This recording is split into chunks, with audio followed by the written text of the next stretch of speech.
this is Mrs. Clark, and welcome to my video on geometric sequences.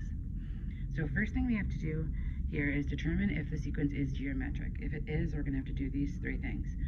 Find the next term, find the common ratio, and write the explicit rule.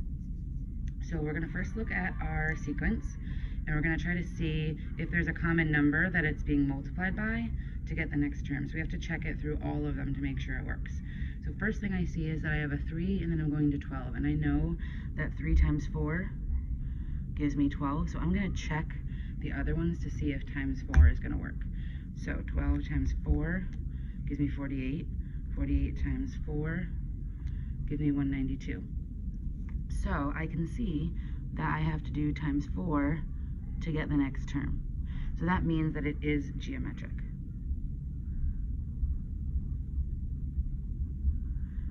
So now that I know that it's geometric, I'm going to have to do these three things. Write the next term. So I'm going to take 192 times 4. I'm going to get 768. So that's my next term. Okay. Then I need to write the common ratio. Well, that should be ratio, not ratio. Okay. So write the common ratio. My R is going to be equal to 4 because that is the number that we're multiplying by. So my common ratio, which is R, is 4. Okay, next thing I have to do is write the explicit rule. So let me write down my formula for the explicit rule first. A sub n equals A1 times R to the n minus 1 power. So you have that in your notebook. We did that in our little booklet on geometric sequences. We want to remember this is an exponent, this n minus 1. Now I'm going to fill in what I need to know. So I need R to fill this in, and I need A1. We know A1 is the first term in the sequence, so that would be 3. And now I'm going to fill those into the formula here. So A sub n stays A sub n equals, A sub 1 is 3, so I'm going to put that in, times R, which is 4, to the n minus 1 power. So there's our explicit rule. There isn't any simplifying that I have to do until I go to use it. So 3 times 4 to the n minus 1 power. So we're going to leave it just like that. In the next example, I'll show you how to use the explicit rule to find another term, but for now that's all we need to do based on the directions. Okay, so looking at number 2. So we want to look to see if there is a common ratio again. I know that 2 times 6 gives me 12, but I need a negative 12. So I wonder if I change that to a 2 times negative 6 will give me negative 12. So that works for the first one. Times negative 6. I got to check to make sure that's going to continue to work. So negative 12 times negative 6 is going to give me 72, which is the next one. 72 times negative 6 is negative 432. So it is times negative 6 each time, which means this is a geometric sequence.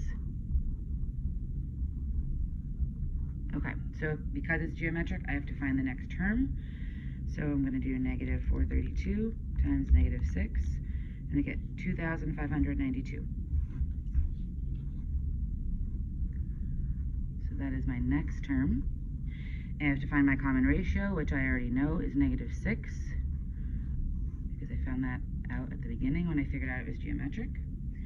And to write my explicit rule, I'm going to need to know my first term. My A1 is 2, so I'm going to use that in my explicit rule. So the explicit rule starts A sub n, then it's A sub n, we have it over here, equals A1 times R to the n minus 1, so my A1 is 2, times R, which is negative 6. I'm going to put this in parentheses because it's a negative number, so I want to include the negative. 6 to the n minus 1 power, which is also in parentheses, so I know that's a lot of parentheses. Okay, so there's our explicit rule. Technically, we are done with this problem, but I wanted to show you guys how to use it, just so you can have it written down one more time, how I would actually use this to find a term. So we're going to add in an example here. Example, we're going to find the 5th term. If you feel like you know how to do that, go ahead and pause the video and try to do it on your own, and then check back to see if you did it correctly. So I want to find the fifth term. I'm going to change the ends in my formula to 5s. So I'm going to do a sub 5 equals 2 times negative 6 to the 5 minus 1 power. So I have to follow PEMDAS to simplify this. This is different than the arithmetic, so I don't have to distribute. There's none of that distributing and combining like terms. This time it's just following PEMDAS.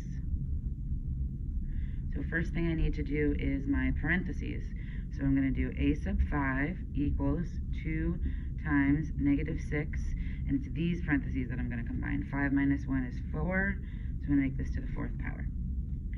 So I did parentheses. Next thing I need to do is exponents. So the 4 is touching this parenthesis with this negative 6 in it. So this is what I need to calculate first, negative 6 to the 4th power. So what I'm going to need to do is put that in the calculator, and in my calculator I'm going to type it like this. Parentheses negative 6, I'm going to find the little key that looks like this. It's called the caret key. Raise it to the 4th power. So let me show you how to do that.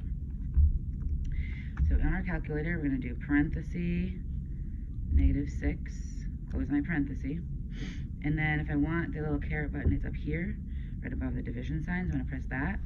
See, it gives me that little hat symbol. Some of the calculators are set differently and they look differently. I'll show you that in a second.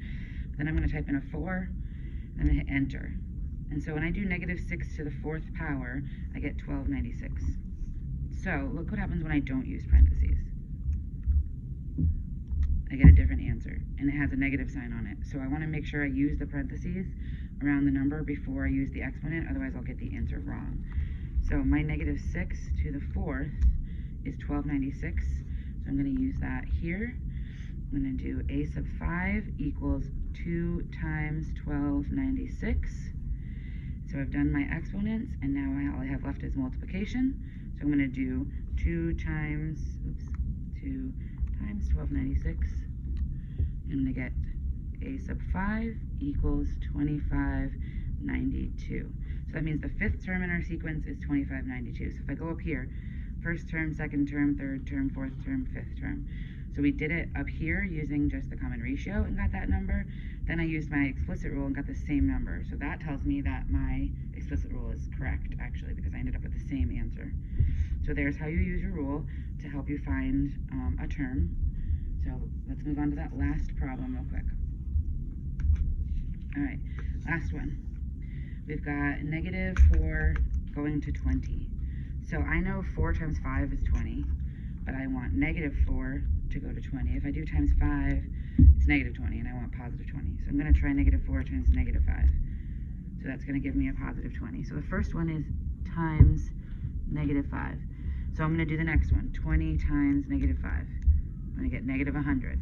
Good, times negative 5. I'm going to check this last one. Negative 100 times negative 5 is not 400. So that didn't work. So negative 100 times 4, or maybe negative 4, gives me 400. So this last one is times negative 4. So these are not the same. So if the ratio is not the same, then there's not a common ratio, which means this is not geometric. Okay, so when it's not geometric, and we're only looking at whether it's geometric or not based on the directions, we just say not geometric, and then we move on. So feel free to ask me any questions for things that you don't understand. Make sure you glue this into your notebook, and then you can start your practice. Thanks for watching.